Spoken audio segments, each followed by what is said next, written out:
దేవతలను హింసించేవాడు. అన్ని లోకాలను విధ్వంసం సృష్టించేవాడు. దేవతలందరూ భయంతో శ్రీ మహావిష్ణువును ప్రార్థించారు. వెంటనే మహావిష్ణువు ప్రత్యక్షమై, దేవతలారా ఏమి జరిగింది? శ్రీమన్నారాయణ, బండాసురుడనే రాక్షసుడు మమ్ములు వేధిస్తున్నాడు, మా దేవలోకాన్ని నాశనం చేస్తున్నాడు అనగానే, ఓ దేవతలారా, మీరు చింతించకండి.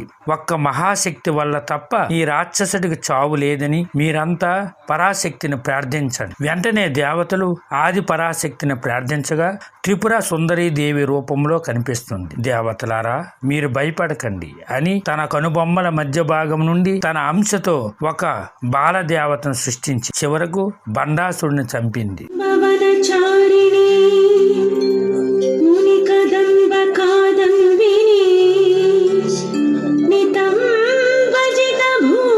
గాయత్రీదేవి పురాణాల ప్రకారం బ్రహ్మదేవుడు పరాశక్తిని 4 ముఖాలతో ప్రార్థించాడు. తను 4 వేద రూపాలతో గాయత్రి మంత్రాన్ని వివరించాడు. దీనితో సంతోషించిన ఆ పరాశక్తి గాయత్రి అవతారం ఎత్తింది. పూర్వము అరుణుడు అనే బలవంతమైన రాక్షసుడు ఉండేవాడు. నిరంతరము దేవతల్లాగా తాను మరణం లేకుండా ఉండడానికి గాయత్రి మంత్రాన్ని జపిస్తూ ఉండేవాడు. దేవతల్ని హింసించేవాడు. దేవతలందరూ భయంతో బ్రహ్మను ప్రార్థించారు. ఓ దేవతలారా, అరుణుడు నోటి వెంట గాయత్రి మంత్రాన్ని ఆపివేస్తే తప్ప అతనికి మరణం ఉండదని చెప్పాడు. వెంటనే దేవతలు ఆ రాక్షసుడి దగ్గరికి వెళ్ళి, నీవు మాతో యుద్ధం చేయాలంటే గాయత్రి మంత్రాన్ని ఆపివేయాలి అనగానే అతడు చాలా కోపంతో గాయత్రి మంత్రం జపించడం మానివేశాడు. వెంటనే దేవతలు గాయత్రీ దేవిని జపించక తన మాయా విలాసముతో తుమ్మెదలుగా చెలరేగి అతన్ని చంపివేస్తుంది.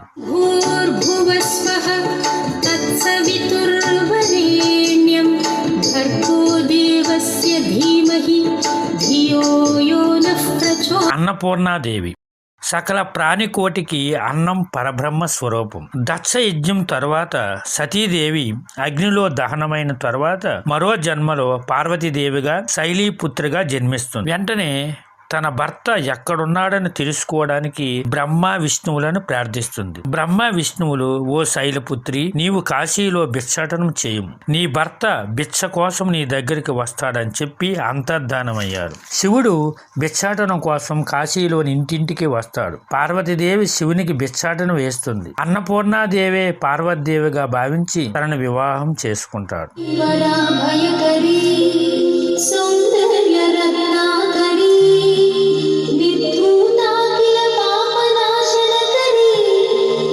లలితాదేవి దేవతలు తమ సుఖ సంతోషాల కోసం ఆది పరాశక్తిని ప్రార్థించగా త్రిపురాత్రయంలో లలితాదేవి రెండో శక్తి చెరుగుగడ విల్లు ధరించి భక్తులకు దర్శనమిస్తుంది. లలితాదేవి విద్యా స్వరూపని, మాంగళ్య సౌభాగ్యాన్ని ప్రసాదిస్తుంది. సమస్త సుఖాలను ప్రసాదించే శక్తి స్వరూపని.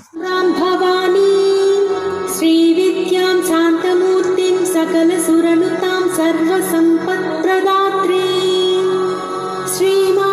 సరస్వతీదేవి పూర్వము శంభని శంభులు అనే రాక్షసులు ఉండేవారు. మేమే రాజులము, మా దగ్గర అందరూ భయపడాలి అంటూ దేవతలను హింసించేవారు. ఆ రాక్షసుల బాధ నుండి తట్టుకోలేక బ్రహ్మదేవుని ప్రార్థించారు. వెంటనే బ్రహ్మదేవుడు ప్రత్యక్షమై, ఓ దేవతలారా, శంభాని శంభులు శ్రీచేత తప్ప ఎవరి దగ్గర మరణం లేదని కోరుకున్నారు. మీరు పరాశక్తిని ప్రార్థించండి అని చెప్పగా దేవతలు పరాశక్తిని వేడుకున్నారు. వారి మొర ఆలకించి పరాశక్తి సరస్వతి దేవిగా అవతారమెత్తి శంభని శంభులను చంపుతోంది. వసంత పంచమ రోజున ఈ అవతారం. నమస్తుభ్యం వరదే కామరూపిణి విద్యారంభం కరిష్యామి సిద్ధిర్భవతు మే. లక్ష్మీదేవి ఒకసారి దేవేంద్రుడుకు దూర్వాస మహర్షి ఒక విలువైన పవిత్ర హారాన్ని ఇస్తాడు. దేవేంద్రుడు కన్ను మిన్ను గానక ఆ హారాన్ని ఐరావతానికి ఇస్తాడు. ఐరావతం అంటే ఏనుగు. ఆ హారాన్ని అది నేలపాలు చేస్తుంది. అక్కడే ఉన్న దూర్వాసుడు, ఓ దేవేంద్ర, నీవు మిడిసిపోయి ఉన్నందున నీకు ధనము లేకుండుగాక అని శపిస్తాడు. వెంటనే దేవేంద్రుడు భయంతో త్రిమూర్తులను ప్రార్థిస్తాడు. వెంటనే త్రిమూర్తులు క్షీరసాగర మదనములో సముద్ర తరంగాలలో పరాశక్తి రూపమైన లక్ష్మీదేవిగా అవతారం ఎత్తింది. భుక్తి ముక్త్యర్థ సిద్ధై శ్రీ గార్గ్య ఉవాచ సనత్కుమారమాసీనం ద్వాదశాది రాజరాజేశ్వరి దేవి శరన్న నవరాత్రుల్లో చివరి అలంకారం. భువన బ్రహ్మాండాలకు ఆరాధ్య దేవత, అపరాజిత దేవిగా కొలుస్తారు. ప్రజలకు నాయకుడు రాజు, రాజులకు రాజు, రాజే దేవత రాజరాజేశ్వరి. బ్రహ్మజ్ఞానముతో త్రిమూర్త స్వరూపం కలది. అందుకే రాజులకు రాజైన రాజరాజేశ్వరి దేవి అవతారం. శాంభవి చంద్రమౌళి రమలాపర్ణ ఉమా పార్వతీ కాళీ హైమవతి శివా త్రినయని కాత్య. దుర్గాదేవి పూర్వకాలంలో దుర్గముడు అనే రాక్షసుడు దేవతలను హింసించేవాడు. వారు భయముతో త్రిమూర్తులను ప్రార్థించారు. వెంటనే త్రిమూర్తులు ప్రత్యక్షమై, ఓ దేవతలారా, మీరు ఆది పరాశక్తిని ప్రార్థించండి అనగా దేవతలందరూ భయముతో ఆది పరాశక్తిని ప్రార్థన చేశారు. దుర్గతులను నివారించే పరాశక్తి దుర్గాదేవిగా దర్శనమిస్తుంది. అనగా భవబంధాల్లో చిక్కుకున్న మానవులను, దేవతలను కాపాడడానికి దుర్గముడును చంపి మోక్షాన్ని ప్రసాదిస్తుంది. ధర్మసింహాసనారూఢ డాకిన్యాది సమాశ్రిత శుద్ధ. కాళికాదేవి పూర్వకాలంలో రక్తబీజుడు అనే రాక్షసుడు వరగర్వముతో బ్రహ్మదేవుని పూజిస్తాడు. బ్రహ్మదేవుడు ప్రత్యక్షమై ఏం వరం కావాలో కోరుకో అంటాడు. వెంటనే నా రక్తము కింద పడకుండా వరాన్ని ప్రసాదించు తండ్రి అని కోరతాడు. ఆ వరగర్వముతో వెంటనే దేవతలను హింసిస్తాడు. దేవతలందరూ దుర్గాదేవిని ప్రార్థించగా కాళికా అవతారం ఎత్తి రక్తబీజుని చంపి రక్తాన్ని తాగుతుంది.